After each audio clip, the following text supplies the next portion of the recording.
mesmo sentadinho aí em reverência na presença de Deus. Atos capítulo 2, a partir do versículo 41. De sorte que foram batizados os que de bom grado receberam a sua palavra. E naquele dia agregaram-se quase 3.000 almas. E perseveravam na doutrina dos apóstolos, e na comunhão, e no partir do pão, e nas orações.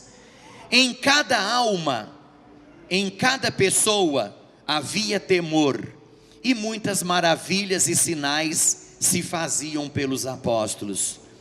Todos os que criam estavam juntos e tinham tudo em comum. Vendiam as suas propriedades e fazendas e repartiam com todos, segundo cada um tinha necessidade. E perseverando unânimes todos os dias no templo, e partindo o pão em casa, comiam juntos com alegria e singeleza de coração, louvando a Deus e caindo na graça de todo o povo.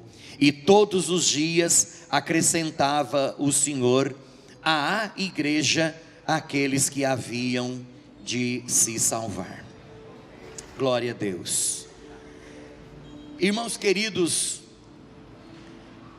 a palavra de Deus aqui em Atos dos Apóstolos, capítulo de número 2, está falando sobre a descida do Espírito Santo no dia de Pentecostes. A Bíblia Sagrada diz que estavam todos reunidos no mesmo lugar, quando de repente desceu sobre eles o fogo do Espírito Santo, e todos foram cheios do Espírito Santo e falavam em línguas, de acordo com aquilo que o Espírito Santo mandava que eles falassem. Irmãos amados, eles foram cheios de poder e cheios de autoridade do Espírito Santo de Deus. E como era um dia especial, estava se comemorando a colheita, que se chamava de dia de Pentecostes. Havia ali naquela redondeza de Jerusalém, muitos estrangeiros vindos de outras partes do mundo, de outras cidades, e por que não dizer de outros países até, vinham ali participar da festa das colheitas, ali em Jerusalém. E aquelas pessoas ficaram admiradas e ficaram confusas em ver aquilo que estava acontecendo, porque aquilo que elas estavam vendo, elas nunca tinham visto. Tanto é que elas acharam que as pessoas estavam embriagadas, porque as pessoas falavam em línguas, conforme o Espírito Santo concedia que falassem. Eles estavam cheios do poder, cheios da autoridade, por causa do derramamento do Espírito Santo sobre eles naquele dia. E os estrangeiros por ali não sabiam de nada do que estava acontecendo. De repente, um homem chamado Pedro se levanta e começa a explicar para as pessoas o que estava acontecendo. Olha, isso que vocês viram acontecer hoje, dessas pessoas estarem como que embriagadas, isso que vocês viram hoje, como se essas pessoas estivessem bêbadas, mas não estão.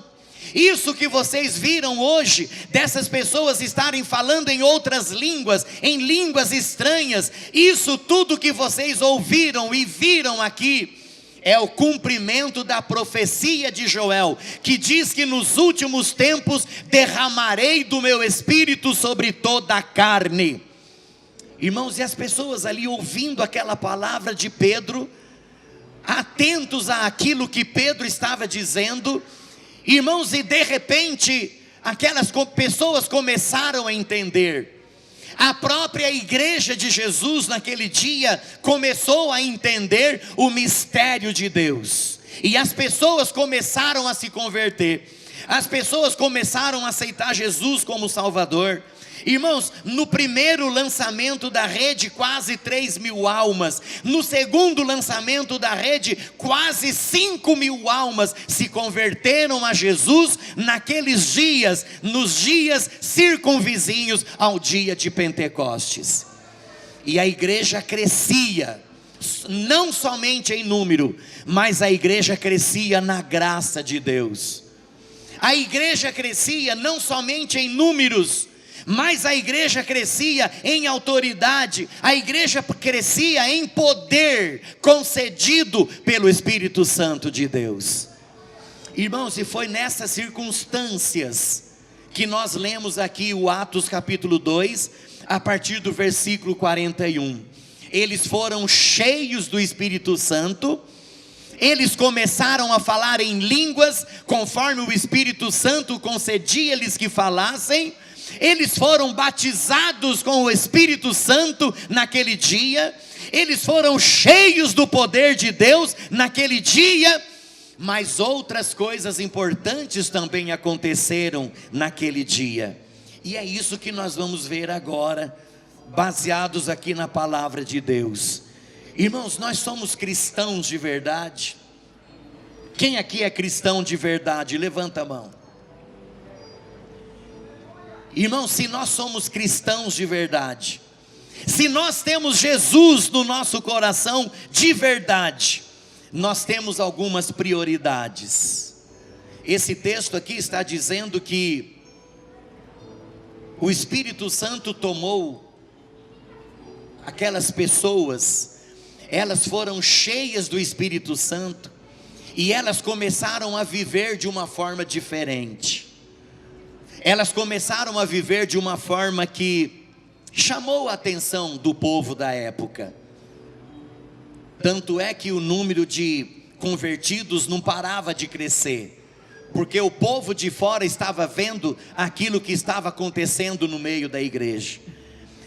Prioridades que devem fazer parte de nós cristãos de verdade.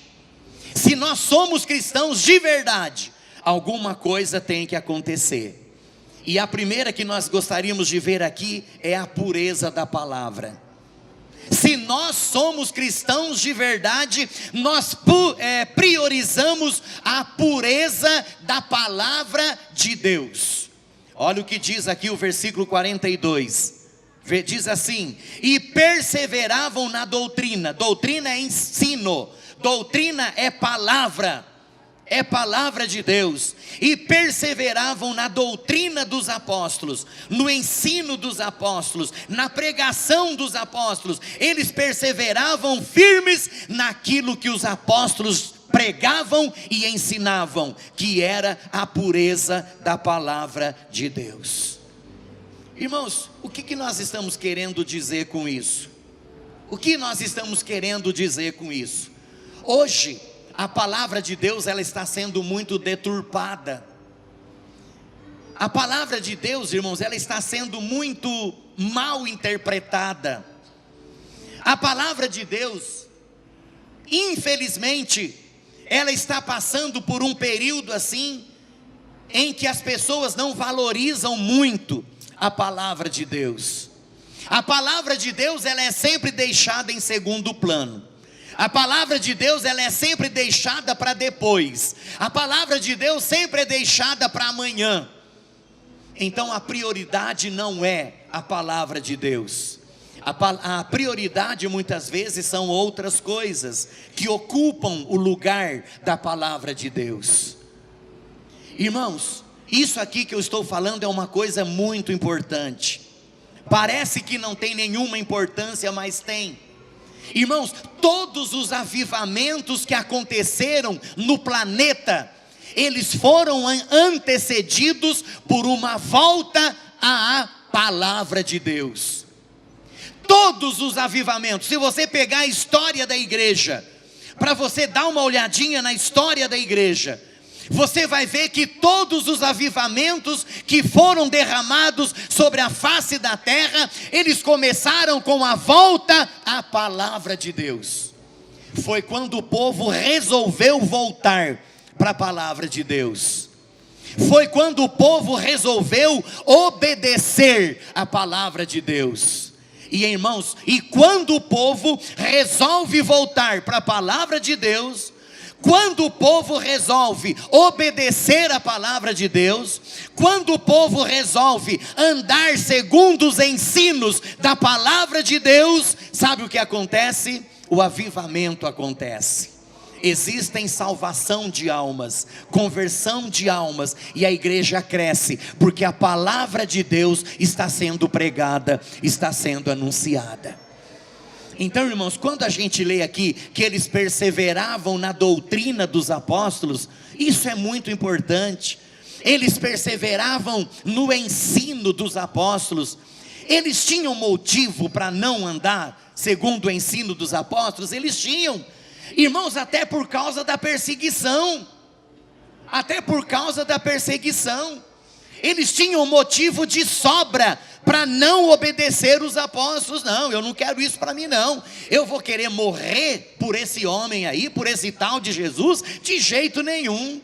Eu vou querer que a minha família seja perseguida por causa desse homem chamado Jesus? De jeito nenhum.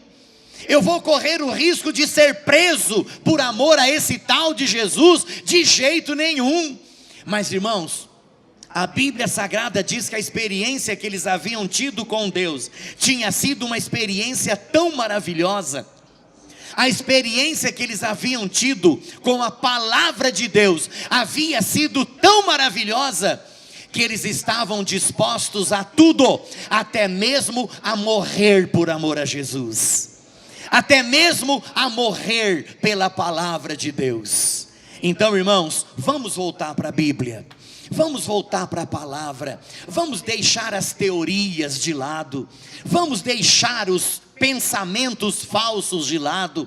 Vamos deixar os ensinamentos falsos de lado.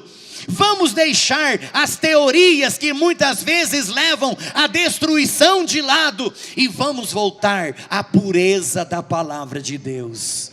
E eu tenho certeza que você vai ser abençoado. Você vai crescer na presença do Senhor, e a sua família também vai ser abençoada diante de Deus, em nome de Jesus. Hoje muito se fala em teorias, hoje se fala muito em teorias modernistas. A Bíblia fala assim, mas na realidade não é assim. Isso aqui não está na Bíblia, não está no original. Isso aqui foi escrito só para aquela época, não é para hoje. Irmãos, são os pensamentos modernistas. Segundo alguns pregadores modernistas hoje, irmãos, se a gente fosse dar ouvidos àquilo que eles dizem, a gente arrancaria páginas da Bíblia Sagrada e a gente jogaria fora. Isso aqui não está no original, aquilo também não está no original. Isto aqui foi Paulo que falou, não foi Jesus que falou, então a gente não pode levar em consideração. Isso aqui foi Moisés que falou, não foi Deus que falou. Então, olha, irmãos, pasmem vocês, esse é o tipo de pensamento que muitos teólogos modernistas estão pregando por aí. Esses dias eu estava fazendo uma pesquisa, pastor Zé Roberto, e eu quase caí das pernas, literalmente, quando eu me deparei com um desses teólogos modernos, dizendo assim: não, isso aqui foi Paulo que falou, não foi Jesus que falou, então vocês não precisam levar em consideração isso aqui não. Não precisa obedecer isso aqui não. Foi o apóstolo Paulo que disse, não foi Jesus que falou. Deixa isso de lado. Eu disse assim, então tem que arrancar essa página da Bíblia e jogar fora, porque não é tida como inspirada, não faz parte do cânon bíblico, né? Aquilo outro também não está, aquilo outro também não serve. Então vamos arrancando página da Bíblia e vamos jogando fora. Irmãos, daqui a pouco a gente está com a Bíblia com umas 2 ou 3 folhas só, porque as pessoas hoje estão pregando aquilo que convém. As pessoas hoje estão pregando, estão invertendo o sentido da Bíblia segundo o seu entendimento. É o achismo que está imperando hoje. Eu acho isso, eu acho aquilo, eu penso assim, e a Bíblia, irmãos, está sendo relegada a segundo plano. A Bíblia está sendo deixada de lado. A Bíblia não está sendo mais a palavra poderosa de Deus. Irmãos, alguém está meio assustado aí, mas é o que está acontecendo hoje. Jesus está voltando para buscar a sua igreja, irmãos. E a Bíblia Sagrada diz que nos últimos tempos aconteceriam essas coisas. Nos últimos dias aconteceriam, e está aí acontecendo. E nós, como igreja de Jesus, nós como verdadeiros cristãos, nós temos que priorizar a palavra de Deus. Nós temos que priorizar os ensinos da palavra de Deus. Nós temos que priorizar a doutrina dos apóstolos, irmãos. Nós temos que amar a Bíblia. Nós temos que ter a Bíblia como a nossa única regra de fé e prática, irmãos. É isso que diz o regimento interno da Igreja Presbiteriana Renovada do Brasil. Nós cremos que a Bíblia é a nossa única regra de fé e prática, e acabou. A Bíblia é a palavra de Deus. Amém, irmãos? Então, se você é cristão de verdade, priorize a palavra de Deus. Em segundo lugar, se você é cristão de verdade, priorize a vivência com o próximo. Versículo de número 44. Versículo de número 44. Diz assim a palavra do Senhor: todos os que criam estavam juntos, repita comigo, juntos, e tinham tudo em comum. E todos os que criam estavam juntos. Irmãos, quando eu estava lendo esse texto aqui, eu fiquei admirado, né, com a expressão que todos os que criam estavam, pastor Nelson, juntos. Olha que bonito, né? Estavam juntos. Irmãos, quantas pessoas hoje não podem estar juntas por incompatibilidade de personalidade? Não podem estar juntos, não conseguem viver em grupo, porque pensa de um jeito e o outro pensa de outro. Esses dias atrás eu estava lá na Câmara Municipal, né, dando uma palavrinha para os funcionários da Câmara Municipal de manhã, e Deus tocou no meu coração para falar um pouquinho sobre isso, sobre viver em grupo, a compatibilidade de pensamentos, como que eu poderia dizer assim, viver em grupo, mesmo pensando de forma diferente, mesmo tendo pensamentos diferentes. Tem pessoas que não conseguem viver juntas, pensando de forma diferente. É a unidade na diversidade. Irmãos, a pessoa não consegue viver junto, porque não consegue olhar no rosto, eu ia falar cara aqui, né? Não consegue olhar no rosto da pessoa que está do lado, porque não gosta do comprimento do nariz da pessoa que está do lado. O outro não consegue sentar junto com uma determinada pessoa por causa da cor. O outro não pode viver em grupo, não pode sentar junto, porque a pessoa se sente mais bonita do que a outra, ou às vezes se sente mais abastada do que a outra. Existe uma descompensação, irmãos, muitas vezes até mesmo dentro da igreja. É por isso que eu estou explicando para vocês. Quando eu li esse texto aqui, irmãos, isso aqui mexeu comigo. E os que criam, todos os que criam, estavam juntos. Olha, irmãos, que maravilha. estavam juntos. Irmãos, a unidade fazia parte daquela igreja, a igreja ali do dia de Pentecostes, ou a igreja de Atos dos Apóstolos. Eles estavam juntos. Não importa se o meu irmão do lado pensa diferente de mim, mas eu estou junto com ele. Não importa se o irmão que está do outro lado ali, ele pensa de uma maneira diferente, mas nós estamos juntos e caminhamos para o mesmo rumo. Nós servimos ao mesmo Deus. Nós temos Jesus como nosso Rei dos Reis e o nosso Senhor dos Senhores, e o nosso objetivo é pregar a palavra de Deus do mesmo jeito. Mesmo eu pensando de uma forma e o meu irmão pensando de outra, mas nós andamos de mãos dadas. Andamos de mãos dadas.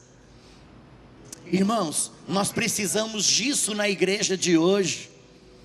Nós precisamos disso na igreja de hoje. Irmãos, Paulo era colérico, era um camarada assim um pouquinho mais fechado do que os outros. João era o apóstolo amado. Filipe era o desbravador. Silas era o homem pronto para qualquer coisa. Pedro, ele sempre era o camarada precipitado, mas eles viviam juntos. Olha que maravilha, né? Eles viviam juntos, em prol do mesmo alvo, em prol do mesmo destino, olhando para Jesus, que é o autor e o consumador da nossa fé. Irmãos, será que não está tendo divisão entre nós? Faz uma análise da sua vida agora. Como que você trata o irmão que está sentado do seu lado? Como que você trata o irmão que pertence à mesma igreja que você? Pertence à mesma igreja. Você sabia que existe isso? Pessoas às vezes da mesma igreja que se senta aqui na frente porque não se dá com o outro que senta lá atrás. Ou o que está lá atrás não se dá com o que senta mais na frente. Então eu vou mudar de lugar porque aquele camarada senta perto lá e eu não gosto dele, não vou com a cara dele. Eu não vou sentar ali porque tem uma pessoa ali que eu não vou com a cara dela também. Não me sinto bem perto dela. Irmãos, aonde está a unidade? Aonde está o amor verdadeiro? Aonde está o Salmo 133? Ó quão bom e quão suave é que os irmãos vivam. Precisou nem eu terminar, né? Ó quão bom e quão suave é que os irmãos vivam em união. Irmãos unidos. Mesmo tendo uma personalidade diferente, mas vivendo unidos. Mesmo pensando de forma diferente, mas unidos. Unidos em torno do mesmo Jesus. Irmãos queridos, então Paulo, João, Filipe, Silas, Pedro, mesmo tendo personalidades diferentes, mas eles caminhavam todos juntos. E eles se entendiam e glorificavam ao Deus Todo-Poderoso. E todos os que criam viviam juntos. Vamos pedir para que Deus nos dê essa unidade na diversidade. Vamos pedir para que Deus faça com que nós sejamos unidos. Quando você chegar lá na sua casa hoje, faça uma oração para Deus. Senhor, tira o que eu sinto de ruim por aquela determinada pessoa. Eu não quero sentir isso dentro de mim. Senhor, tira a mágoa que o diabo plantou no meu coração por aquela pessoa. Eu não quero ter essa mágoa daquela pessoa. Senhor, tira o ódio que está plantado dentro do meu coração por aquela pessoa. Eu não quero sentir ódio dela, Senhor. Eu não quero. Quando você chegar na sua casa, ou outra hora que você separou para estar em oração, na presença de Deus, peça para que Deus não permita que alguma coisa tome conta do seu coração, que venha destruir essa unidade, para que venha destruir esse amor que às vezes que você tem para com o próximo, para aquela pessoa, e não dê lugar para que Satanás atrapalhe a amizade que você tem com o seu irmão ou com a sua irmã, em nome de Jesus. Pode aplaudir, irmão. Se é para Jesus, pode aplaudir. Eu também estou aplaudindo aqui. É para Jesus. Não permita que Satanás entre. Não permita que Satanás coloque alguma coisa.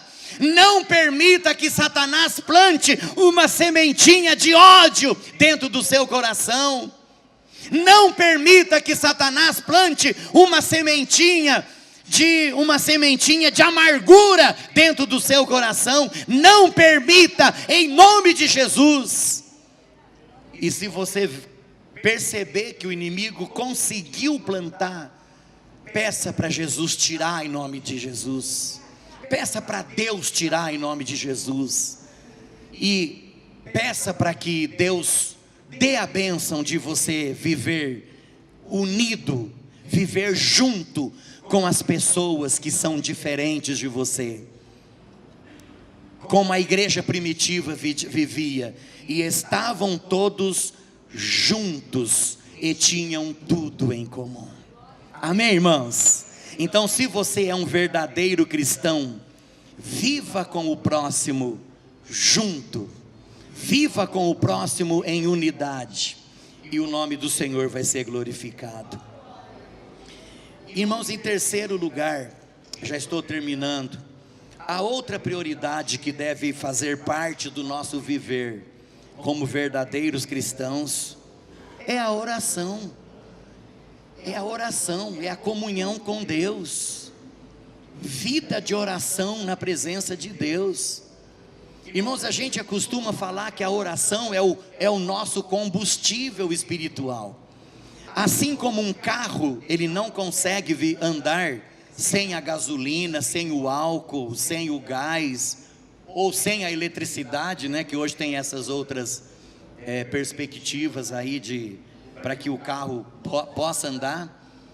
Assim como o carro ele não consegue andar sem o combustível, seja ele qual for, irmãos, assim também somos nós. Nós não conseguimos andar sem uma vida de oração. Irmãos, oração é comunhão com Deus. Oração é comunhão com Deus. Oração é nós estarmos na presença de Deus.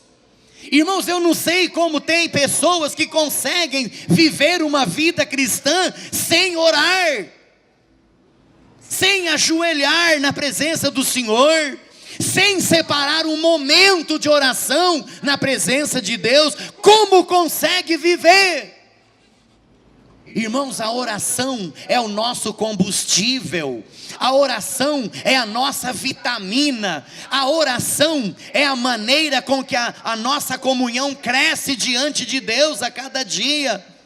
Como que eu vou ter comunhão com Deus se eu não oro? Como que eu vou sentir a presença de Deus se eu não oro?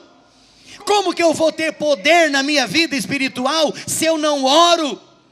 Como que eu vou abrir a minha boca aqui para pregar para vocês se eu não oro? Como que eu vou abrir a minha boca aqui na frente para cantar se eu não tenho uma vida de oração? Irmãos, a oração é que faz a diferença. É claro que a leitura da Bíblia é muito importante também. Não estamos aqui deixando a leitura bíblica de lado, não. Irmãos, vir à igreja faz a diferença também. Ó, quão bom e quão suave é que os irmãos vivam em união. A gente vir para a igreja para ouvir a palavra, para rever os irmãos, para estar juntos na presença do Senhor. Irmãos, mas nós não devemos nos esquecer da oração. joelhos dobrados diante de Deus. Irmãos, é isso que nos dá o combustível, é isso que nos dá o fortalecimento, é isso que nos dá a vitamina para nós vivermos a presença do Senhor. E versículo 42, e perseveravam na doutrina, no ensino dos apóstolos, eles perseveravam na comunhão e no partir do pão e nas orações. Irmãos, a igreja primitiva orava, é por isso que havia milagre, é por isso que o número de membros crescia, é por isso que pessoas se convertiam, é por isso que os apóstolos, eles colocavam a mão sobre uma pessoa, o demônio saía e ia embora. É por isso, irmãos, que eles colocavam a mão sobre um enfermo e aquele enfermo era curado, a enfermidade ia embora. É por isso que eles caíam na graça do povo, eles perseveravam na doutrina, eles viviam juntos em comunhão e eles não se esqueciam da oração. Louvado seja o nome do Senhor. Irmãos, a oração. Como que eu quero que as coisas aconteçam se eu não oro? Eu quero que as coisas aconteçam, mas eu não faço a minha parte. Eu quero que aconteçam as coisas, mas aquilo que está diante de mim para fazer, eu não faço. Irmãos, vamos priorizar também uma vida de oração a partir de hoje. Faça um propósito com Deus, não é comigo não. Faça um propósito com Deus a partir de hoje, de ter uma vida assim mais de oração, uma vida assim mais de comunhão com Deus.